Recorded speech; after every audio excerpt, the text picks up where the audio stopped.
पैसा असेल तरच केबिनमध्ये या असा ठेकेदारांनी ज्यांच्यावर आरोप केला होता त्या जिल्हा परिषदेच्या जलसंधारण विभागाच्या कार्यकारी अभियंता वैशाली ठाकरे लाचलुचपत प्रतिबंधक विभागाच्या जाळ्यात अडकल्या। ऐन गुढीपाडव्याच्या पूर्वसंध्येला लाचखोर अधिकारी जाळ्यात अडकल्याने तिचा गुढीपाडवा पोलीस स्टेशनमध्ये साजरा होणार आहे।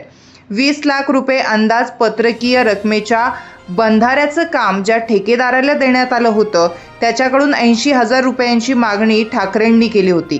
त्र्यंबकेश्वर तालुक्यातील हे काम होतं ज्याच्याकडे पैशाची मागणी केली ते ठेकेदार आमदार हिरामन खोसकर यांच्या जवळचा असल्याचं बोललं जातं।